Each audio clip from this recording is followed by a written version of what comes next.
네, 지금 격전지 총선 대진표를 저희가 한번 살펴보면요. 현재까지 서울이 85%가 확정이 됐습니다.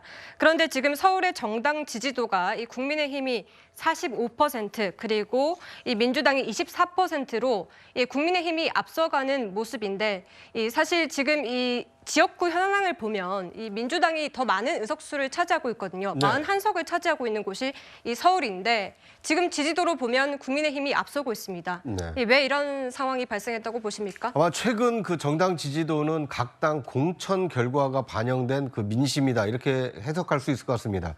국민의힘의 경우에는 상대적으로 좀 차분하고 어떻게 보면 이 새로운 인물을 영입해서 이 당선 가능성이 높은 후보를 전략 공천하는데 이 중점을 뒀다라면 이 상대적으로 민주당은 현역 의원들이 워낙 많이 포진해 있다 보니까 이 공천에서 배제된다거나 또는 특정 인물이 이 공천에서 그 낙천된다거나 그러니까 공천 잡음이 상대적으로 민주당이 많았기 때문에 민주당 지지층들이 결집하기에는 상당히 어려운 결과가 여론조사 결과에 반영됐다 이렇게 볼 수 있을 것 같습니다. 여론조사라는 것은 하루하루 일희일비하는 어떤 출렁이는 물결의 하나의 단면과 같은 겁니다. 이것이 최종적으로 당락을 결정하는 것은 4월 10일 투표장에 주민등록증 또는 운전면허증을 가지고 와서 투표를 행사한 분들의 표의 합으로 당락이 결정되기 때문에 지금 뭐 특정 정당의 여론조사가 높다라고 해서 그 정당 후보가 유리하다 이렇게 판단하기에는 아직 이른 시점이 아닌가 하는 생각이 듭니다. 그러니까요. 지금 구정 차장님 말씀대로 이 정당 지지도에서는 이 국민의힘이 앞서는 모습인데 지금 저희가 격전지 여론조사 결과를 한번 가져와 봤거든요.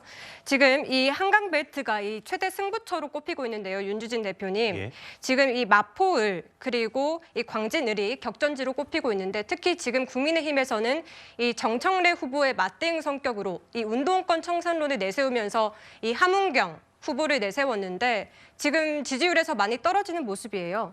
아무래도 이 서울 전체를 놓고 봤을 때는 아무래도 국민의힘이 지지율이 좀 높은 것으로 나오지만 실제로 뜯어봤을 때 이 격전지로 봤을 때는 각 지역별로 그 현역 의원들의 그런 아성이 너무 높기 때문에 아무래도 그 신인으로서 도전하는 그 정치인의 입장이 좀 많이 열악한 것 같습니다. 특히 이 마포 같은 경우는 함은경 후보 같은 경우에 여기서 이제 지역적 뿌리를 내린 지가 얼마 되지 않았고 워낙에 이 정청래 최고위원이 친명 인사로서 또 그 지역에 상당한 정치적 기반을 갖고 있기 때문에 상당히 고전을 면치 않을 거라고 보이고요.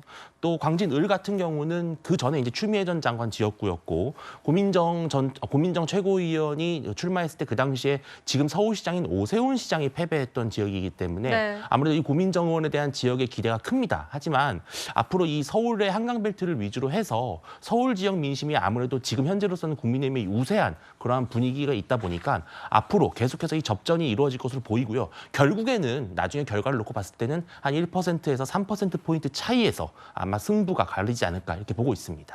네, 지금 말씀하신 대로 오세훈 후보 당시에는 2.5%포인트로 고민정 후보가 신승을 거뒀고 이 대선 당시에는 이 지역에서 윤석열 후보가 좀 더 높은 지지율을 얻은 것으로 나타나기도 했거든요. 네. 지금 민심이 다시 조금 되돌아갔다고 해석할 여지가 있습니까? 저는 그렇다기보다도 아무래도 이 함은경 후보나 오신환 후보에 대해서 아직까지 그 지역 주민들이 마음을 주지 않은 것 같아요. 네. 근데 아직은 선거가 한 달이나 남았기 때문에 앞으로 얼마든지 여러 가지 공약이라든지 또 오세훈 시장이라든가 이 정부와의 어떤 협업 체계를 강조하면서 그 지역민들에게 호소할 수 있는 여러 가지 포인트가 있을 거다. 그렇게 예상하고 있습니다. 알겠습니다. 인물론도 중요하다는 점 말씀해 주셨습니다.